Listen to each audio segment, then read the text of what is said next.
I wasn't supposed to be at that wedding. Tyler and I had only been dating for 2 months when he asked if I wanted to be his plus one for his cousin's New Year's Eve wedding. It felt early for family events, but I said yes anyway. Mostly because it was a weekend away, free food, and I liked him. Liked him enough to fake enthusiasm about a formal dinner with strangers in a hotel ballroom outside Boston. Low stakes, Tyler promised, flipping through the RSVP card at my kitchen counter. You'll drink free wine, eat rubbery chicken, and dance to bad 90s songs with my aunts. My cousin won't even notice we're there. He was wrong. The moment we walked into the venue, Tyler's mom swooped in with a lipstick-smudged hug and dragged us around the cocktail hour like prized livestock. His relatives were polite but nosy, the kind of people who say things like, "So how long have you two been together?" while scanning your face for signs of doubt. Still, I played along, laughed at the right jokes, refreshed my champagne whenever I could. I didn't find out about Evan until we were at the reception, standing in front of a 12-top round table covered in white linens, gold chargers, and a carefully printed seating card that read, "Evan Sharp," placed right next to mine. "Wait," I said, holding up the card. "Evan, like, your ex?" Tyler's face stiffened. Yeah, that Evan," I blinked. "He's at this wedding?" "He's close with the family," Tyler muttered, clearly uncomfortable. "My aunt practically helped raise him. I didn't think he'd actually show." "You didn't tell me I'd be sitting next to your ex." "I didn't know." Before I could ask more, a tall guy in a sharp charcoal suit appeared behind me and said, "You're in my seat." I turned, and there he was, Evan. He was taller than I expected, lean, confident, with a neat undercut and cheekbones that should have been illegal. The kind of guy you'd spot at a bookstore and assume was either writing a novel or judging your taste in coffee. "Sorry," I mumbled, stepping aside as he reached for the chair with his name on it. He glanced at my card. "I see Tyler's taste hasn't changed much." "Excuse me?" He flashed a disarming smile. I meant it as a compliment. Tyler slid in quickly. "Evan, hey!" "Hey," Evan replied, tone perfectly neutral. "Didn't expect to see you." Tyler gave a tight smile. "You look well." "You too." I sat down, sandwiched between them like some kind of unwilling mediator. Dinner hadn't even started, and I already wanted to fake a phone call and escape. But then Evan turned to me. "So, how do you know Tyler?" And that's how the game started. "So, how do you know Tyler?" Evan asked, his voice perfectly level. It wasn't a casual question. It was a test. A subtle, almost imperceptible challenge disguised as small talk. He was smiling, but his eyes didn't match it. I matched his tone. "We met at a trivia night a couple months ago." He raised an eyebrow. "Cute. So this is still new?" "Getting there?" I replied. Tyler jumped in, his voice too chipper. "We've been hanging out a lot. Joan is great." Evan looked at him. "Sure, he seems nice." The silence that followed wasn't long, but it was dense. Heavy enough that I noticed the clinking of silverware at nearby tables. Somewhere, the band was playing a jazzy version of Auld Lang Syne like the punchline to some joke I didn't get. Eventually, the conversation moved. Tyler leaned toward me, whispering something about how Evan always had a flair for dramatics. I laughed, just enough for Tyler to hear it, and nodded. But I could still feel Evan's eyes on me. We made it through the salad course like that. Polite, cordial, tense in that careful way exes and new flings sometimes have to coexist. Tyler did most of the talking. I kept glancing toward the bar, calculating the steps it would take to get there and back without starting a scene. Evan, meanwhile, sat like a damn diplomat, graceful, still, sipping his wine like it was a performance. It didn't help that he was objectively really attractive, in that low-effort way that annoyed the hell out of me. Open collar, no tie, that smirk that said he knew how he looked and didn't mind using it. "You into art?" he asked me, out of nowhere during the entree. I was mid-bite. I swallowed. "Yeah, photography mostly. Some design." He nodded, tapping his fork thoughtfully. Tyler always said he wasn't into that kind of stuff. "Yeah, well," I said, keeping my tone cool. Sometimes opposites attract. Tyler coughed into his napkin, avoiding both our eyes. Evan gave a small smile. Interesting. The rest of the dinner passed like that. Coded exchanges, thinly veiled compliments, and Tyler trying desperately to steer the conversation back to neutral territory. I wasn't trying to flirt, and I'm not even sure Evan was, but there was a current there, something low and humming beneath the surface. A spark that flared in glances and phrasing, but never quite caught fire. Yet, after dinner, when the dance floor filled with couples spinning to a soft indie cover of Can't Help Falling in Love, Tyler went to say hi to his cousin. "I'll be right back," he said, squeezing my shoulder. "Don't let Evan steal you." I gave a half laugh. Evan leaned back in his chair, swirling the last bit of wine in his glass. "So, are you happy?" I turned to him. "Excuse me?" "With Tyler," he clarified. "Are you happy with him?" I paused. "Why are you asking me that?" He met my eyes, and for a second, his guard dropped. Just a little. Enough for me to see something beneath the sarcasm and the smug confidence. "I just want to know," he said quietly, "if he's good to you." I wasn't sure how to respond. Not because Tyler wasn't good to me. He was. But because it was such a weirdly sincere question. And I didn't expect that from him. "He is," I said finally. "And I think you already know that." Evan nodded once, then looked away. We sat in silence for a minute, just the two of us surrounded by the soft thump of bass and laughter. Then he stood, smoothed his jacket, and said, "Come get a drink with me." It wasn't a question. I should have said no. Should have stayed at the table, waited for Tyler, done the safe and loyal thing, but I stood up. The ballroom's main bar was crowded with relatives and half-drunk guests, so Evan led me to the smaller one near the side hallway, the one closer to the coat room, and, as it turned out, almost completely deserted. The bartender looked like he was seconds away from nodding off. The whole vibe was quieter, dimmer, almost like it wasn't part of the wedding at all. Evan ordered whiskey, neat. I stuck with wine. We stood at the far end of the bar, just the two of us, while behind us the wedding rolled on like some parallel universe. Music. Lights. Tyler. "So," Evan said, lifting his glass, "to being accidental seatmates." I raised mine. "To Tyler's genius planning," we clinked. I took a sip and felt the heat crawl into my chest. Not from the wine, but from the strange way he kept looking at me. Not in a predatory way. Not even really flirty. Just like he was seeing things no one else was trying to see. "So let me guess," he said. "You're the thoughtful, quiet type. Smart, observant. Probably better at reading people than you let on." I blinked. "That's a hell of a guess," he shrugged. "It's a skill. Tyler hated it." "Hated what?" "When someone could read him better than he could read himself." I set my glass down slowly. "Why are you telling me this?" He didn't answer right away, just stared into his drink, swirling it once. Then he looked back at me. "Because I know how he gets," he said, his voice lower now. "He can be great, charming, sweet even. But when he feels you slipping out of his control, he pulls tighter." "You think he's trying to control me?" "I think he likes control," Evan replied. "I also think you're smart enough to know when something isn't working for you, even if it looks perfect on paper." I studied him. "You always this blunt with strangers?" "You're not a stranger." That caught me off guard. "You're his now," Evan said, as if that settled it, "which makes you part of the same story." "Doesn't mean we're characters in your version of it."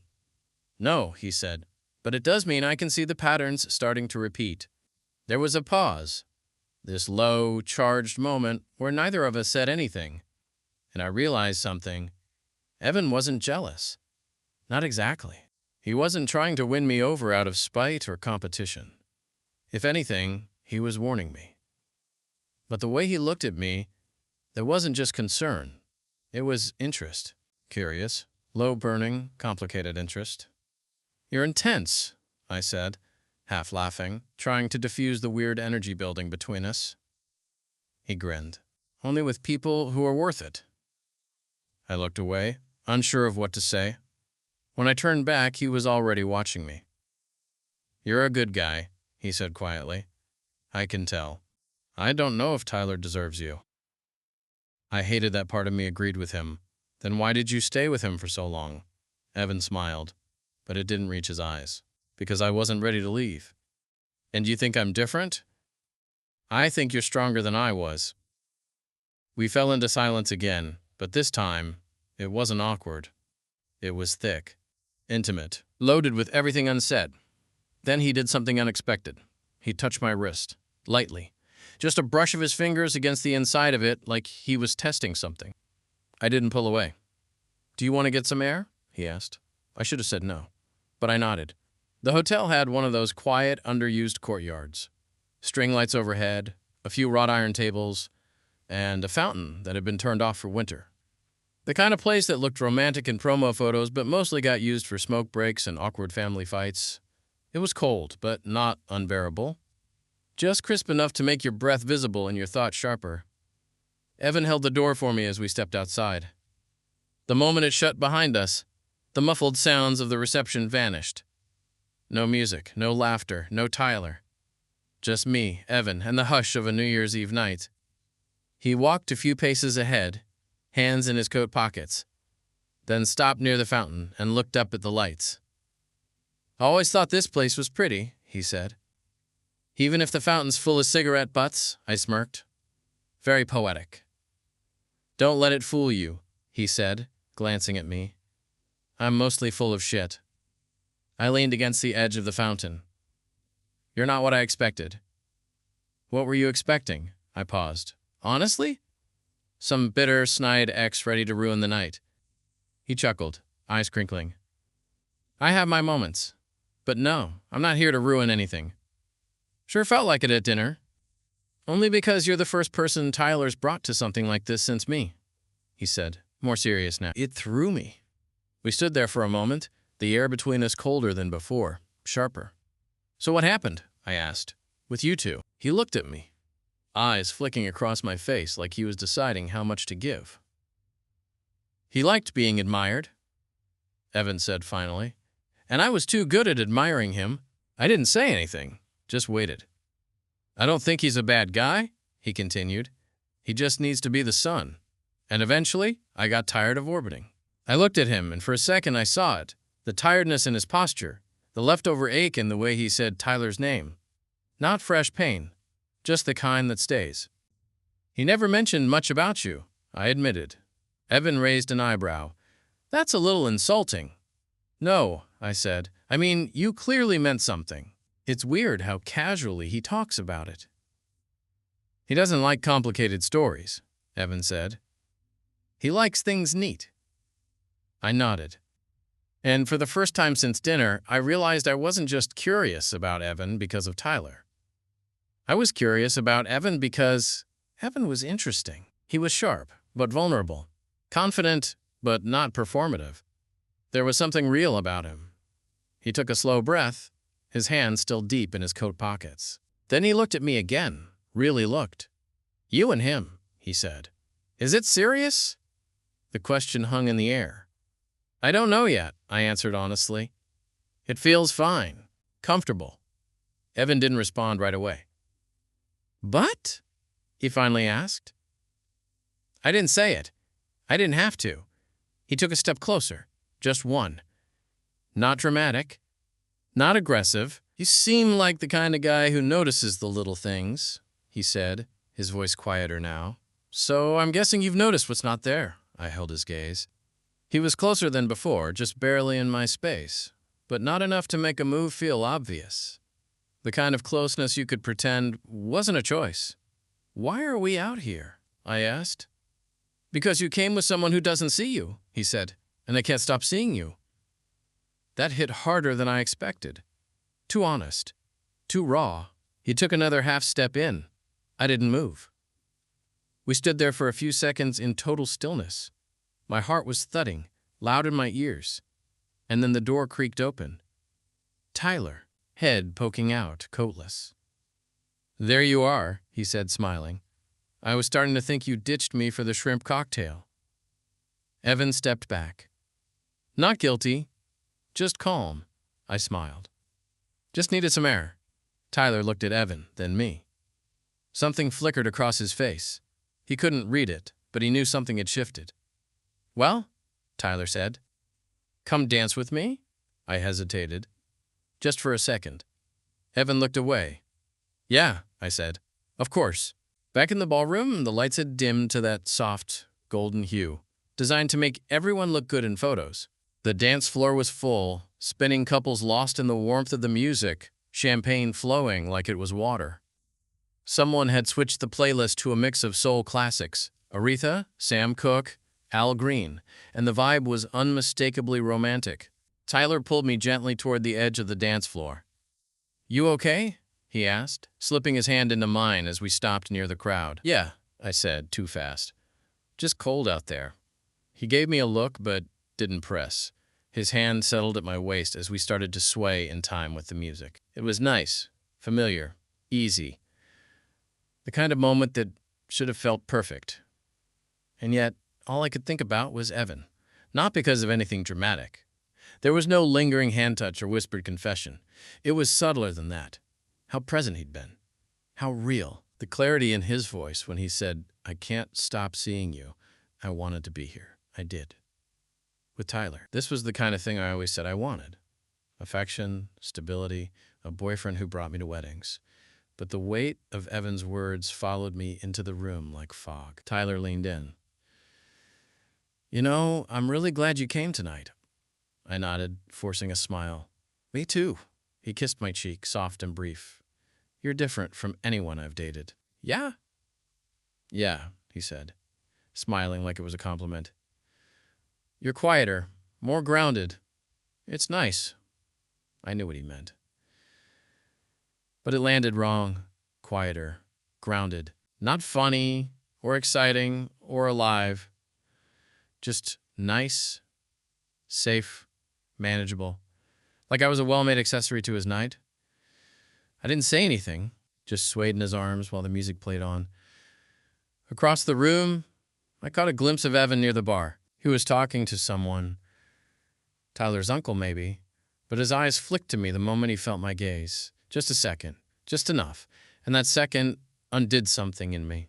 Tyler's voice pulled me back. We should plan something for January. Maybe go away for a weekend.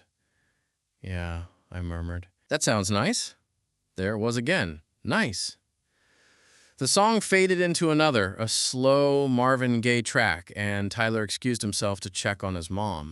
I nodded, watching him go, and stayed by the edge of the floor. I sipped my drink. I breathed. And then Evan was beside me again. You looked like you were somewhere else, he said quietly. Was I that obvious? He tilted his head, half smiling. Only to someone paying attention. I didn't move, didn't even look at him, just watched the couples dance. One of them dipped dramatically. Everyone around them clapped. I don't want to be that guy, Evan said after a moment. You mean the ex? I mean the guy who stirs up confusion, he said. Who makes things messier than they need to be. You didn't do anything. He laughed once, quiet and dry. I did more than enough. I turned to him then. He was so still, so composed, and yet I could feel it. That same electric tension humming under the surface. It was like standing near a live wire. You didn't have to touch it to know the danger. You didn't come outside just to warn me about Tyler, I said. No. And you didn't just want to get some air. No. I held his gaze and he didn't flinch. Didn't smirk. Just looked at me with this quiet honesty that hit harder than anything else tonight. What do you want from me? I asked. Not harsh. Just tired of pretending. I don't want anything from you, Evan said. But I'd be lying if I said I didn't want more with you. There it was. And I felt it. Not like a shock, but like something clicking into place that had been misaligned all night. Before I could respond, the DJ made an announcement. All right, folks, we're 10 minutes out from midnight. The crowd erupted in cheers, people grabbing flutes of champagne, heading toward partners, toward family. I looked at the clock above the bar. 11:50 p.m. 10 minutes until midnight. 10 minutes until I was supposed to kiss the man I came with. 10 minutes to figure out what the hell I was doing. I should go find Tyler, I said, suddenly needing air again. Evan didn't try to stop me. He just nodded. Of course, he said, voice calm. You came with him. But the way he said it, it wasn't bitter. It was honest. and it shook me more than anything else. I found Tyler near the head table, flanked by his cousins and swaying slightly from the champagne. He was laughing, telling a story I'd clearly missed the first half of, his hand animated in the air. When he saw me, his eyes lit up like I was a part of the joke. "There you are," he said, wrapping an arm around my waist. "I thought you got kidnapped by dessert." "Not quite," I said, forcing a smile. "Just walked around a bit." He didn't notice the strain in my voice, or if he did, he ignored it. "Midnight's in 5. You ready?" I nodded. But I wasn't. Not really. The ballroom had shifted. That last-minute energy was in the air, the kind that only comes at weddings or countdowns, when people make reckless choices under the excuse of a clock ticking down. Strangers kissed. Friends hugged. People you hadn't spoken to all night suddenly became your best friend because it was December 31st and everything felt just sentimental enough. Tyler pulled me close, his arms snug around my shoulders, swaying a little even though no one else was dancing. "I'm glad you came," he whispered into my ear. Breath warm. "Seriously, I know this probably wasn't your idea of a perfect night." "It's fine," I said. My voice sounded distant, even to me. It's been eye-opening. He didn't catch that. Or he chose not to. Either way, he smiled and kissed the side of my head. 2 minutes, the DJ announced. "Find your person." Tyler pulled his phone out for a quick selfie. We smiled. I saw our faces lit by the flash. Me, trying too hard to look natural. Him, glowing. I wondered how it would look to someone else. To Evan, if he was watching, which I kind of hoped he wasn't. "Everything okay?" Tyler asked. I hesitated, and then, just like that, 10, 9, 8. The countdown had begun. I looked around, at the people I didn't know, at the golden light, the music, the sparkle of flutes in every hand, and then I looked at Tyler. He looked happy, really happy. 3, 2, 1. Cheers erupted. Confetti dropped from the ceiling. Fireworks popped somewhere outside. And Tyler leaned in. He kissed me, and I let him. It was a soft kiss. Familiar, pleasant, but it didn't move me. It didn't stir anything I hadn't already felt. When he pulled back, his eyes were glowing with something real. Or maybe something he believed was real. "Happy New Year," he said. I smiled. "Happy New Year." But even as I said it, I felt it. That moment, that missing thing, that pulse of electricity I'd had outside in the courtyard. The look Evan gave me. The way his voice dropped when he said "with you, not from you." Tyler pulled me into a hug, and I hugged him back. Because that's what you do. That's what you're supposed to do. And that's what scared me most. How easy it was to do what I was supposed to do. A few feet away, I spotted Evan. He wasn't alone. He stood beside a friend, maybe a cousin. But he wasn't laughing, wasn't clapping. He was watching me. Not in a pining, dramatic way. Just watching. Like he already knew what came next. I held his gaze, just for a second. And that second? It told me everything I needed to know. After midnight, the ballroom shifted into that post-celebration haze. Half the guests faded toward the coat room, while the other half grew louder, drunker, more nostalgic. The playlist took a turn toward early 2000s throwbacks. People kicked off their shoes. A kid passed out on a pile of jackets.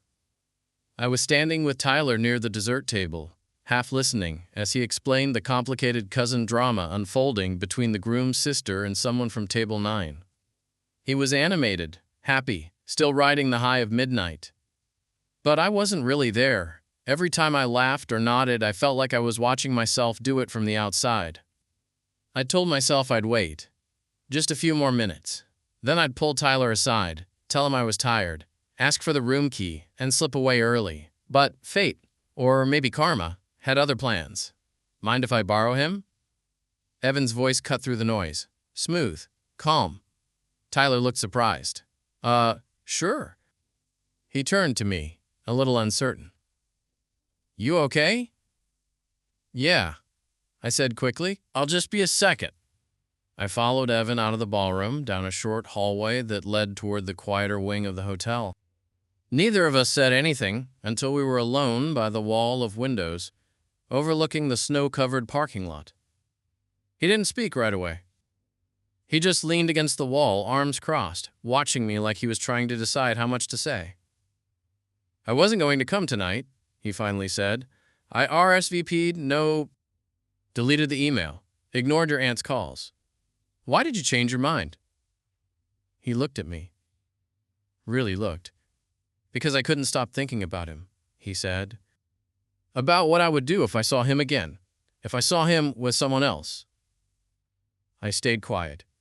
I told myself it was closure. He went on. That I just wanted to see him with fresh eyes. That I was over it. He exhaled slowly. But then I sat next to you, and suddenly I didn't care what he was doing anymore. That silence returned. Heavy. Sharp. He turned fully toward me now, arms still crossed, but shoulders less tense. I'm not here to mess up your relationship, he said. And I'm not trying to be the guy who swoops in at the worst possible time. I couldn't leave tonight without saying it. Saying what? That I haven't felt this way about someone in a long time, he said. Not since him. Not like this. I felt the words hit somewhere deep. Not because they were perfect, but because they were honest. Uncomplicated in a way Tyler never managed to be. I took a breath, trying to ground myself. Do you really think I'd leave him for someone I just met tonight? Evan didn't blink. No, but I think you already know this thing with him isn't going where you thought it would. He stepped closer. Not too close, just enough to feel the difference in temperature between us. And I think you feel something with me, he added. Even if you don't know what to call it yet. I didn't respond right away. I didn't need to. The look on my face must have said enough. He gave a small nod. That's all I wanted to say. He turned, like he was ready to walk back toward the party. But then he paused, glanced back. You ever want something different? He said, softer this time. You know where to find me. And then he walked away. I stood there for a long time, listening to the muffled thump of music behind the walls. Guests were still laughing. Champagne was still flowing. Tyler probably thought I was grabbing cookies or using the bathroom. But I was standing in front of a window, thinking about someone I wasn't supposed to. And for the first time all night, I didn't feel guilty. I felt honest. By the time I got back to the ballroom, the crowd had thinned. The band was packing up. Waitstaff were clearing half-empty glasses and crumpled napkins off tables. The magic of New Year's Eve had deflated into scattered shoes, lost ties, and a few couples clumsily slow dancing to no music at all. Tyler was leaning against our table, texting someone. When he looked up, he smiled. There you are. Thought maybe you ran off with a tray of brownies. I forced a chuckle. Nope. Just needed a breather. He studied my face. You okay? I hesitated, then nodded. Just tired. He slung an arm around my shoulders. Let's get out of here. In the elevator, he leaned his head against mine and said something about how fun the night had been, how it meant a lot that I came. I murmured something back. I didn't even remember what. The room was quiet. Our clothes hit the floor in a sleepy pile. And within minutes, Tyler was passed out under the covers, snoring softly. I lay there in the dark, staring at the ceiling, my thoughts refusing to settle. Evan's voice was still in my head. If you ever want something different, I knew I had a choice. Not just about Evan. About all of it. About staying in something that looked good on paper, felt safe, impressed parents, and passed the Instagram test. But didn't reach me. Not really. When I woke the next morning, the light was cold and gray, filtering through the hotel curtains in that specific, unforgiving way January mornings do. Tyler was in the shower, humming something off-key. I packed my bag slowly. We checked out, hugged too many of his relatives goodbye, and slid into his car for the drive back to the city. He made casual small talk. I answered when I needed to, and somewhere around the halfway mark I said it. Tyler. He glanced at me. Yeah? I think we should end this. The words landed soft but firm, like a door clicking shut. He blinked, caught off guard. What? I like you, I said. I really do, but I think we both know this isn't it. He was quiet for a while. I could see his jaw tighten. Not in anger, just quiet frustration. Like he'd seen the signs too, but didn't want to be the one to name them. Is this about Evan? No, I said. It's about me. Another silence. Then he nodded, slowly. Okay. And that was it. No big fight, no meltdown. Just two people realizing they weren't what they needed to be to each other. We rode the rest of the way in near silence. He dropped me at my place, helped with my bag, and gave me a tired, honest hug before driving off. I stood in my apartment for a long time, coat still on, keys in hand. It wasn't until later that night, when the apartment had gone fully quiet, that I pulled out my phone and found Evan's contact. I didn't have a plan. I didn't even have the right words. I just sent a message. Hey, I don't know what this is, but I think I want to find out. The typing bubbles appeared almost instantly.